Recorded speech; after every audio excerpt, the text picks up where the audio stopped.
ano ba ang wikang Pilipino? Ano ba ang silbi nito sa pang-araw-araw natin na pamumuhay? Pwes, meron kaming 5 sagot para sa iyo. Araw sa lahat, ako pala si Jelson Leo Colares. At ako, ito ang identidad. Pagkakailandan, ang wikang Pilipino ay nagsisilbing simbolo ng pambansang identidad. At pagkakailan, ipapahayag nito ang kultura, kasaysayan at mga tradisyon ng mga Pilipino. Sa ibang salita, ang wikang Pilipino ay nagbigay sa atin ng identidad. Maraming salamat, Ocolares. Meron namang gustong ipahayag si Edrango. Balik ka dito! Hi everyone, ako ang translate si Jekan Edirango. Numero 2, komunikasyon. Ito ang pangunahing kasangkapan para sa pakikipagkalastasan ng mga Pilipino, lalo na sa mga puok na Pilipino. Ang pangunahing wika nagiging daan ito upang makikipag-intindihan ang mga tao mula sa iba't ibang reliyon. Salamat, Edrango. At ngayon naman para sa ikatlo.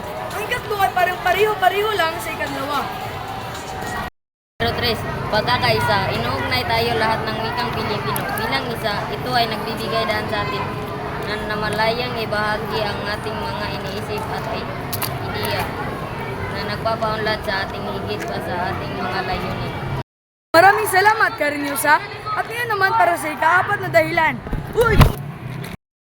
Numero 4, tabi dyan, hindi ikaw. Wikang Pilipino ang ginagamit bilang medium ng pagtuturo sa mga paaralan, lalo na sa mga asignatural, panglipunan at panitikan. Ito rin ang wikang ginagamit sa mga akdang pangpanitikan at iba pang uri ng sining. Sa ibang salita, ginagamit ang wikang Pilipino bilang panghugis at pagturo sa palarating na henerasyon. Maraming salamat, Erika. At ngayon naman para sa huling numero, si number 5. Beauty of the Philippines. Hi, ako nga po pala si Vinci Alon at ako nga pala si Angel Kulim at ito ang numero 6. Pagpapanatili ng kultura sa pamamagitan ng wikang Pilipino na ipapasa sa mga susunod ng henerasyon. Ang mga pitong awit sa wikain at iba pang aspekto ng kulturang Pilipino. Ang maikling salitang pinagtili na ito ang ating mga kultura at tradisyonal. Ulit, ako ang Group 2. Maraming salamat. Mabuhay! Ay, napus! Ako si Nathan Sili. Naisip mo na ba?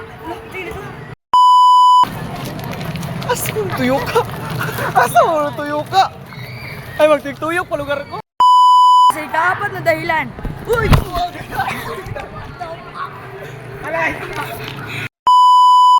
Maraming salamat, Karinyosa.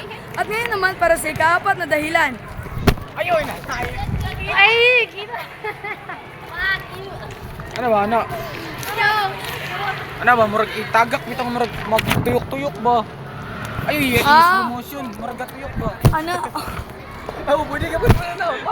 Ano? Pwede ka ba? Nananaon na niya. Nananaon na niya.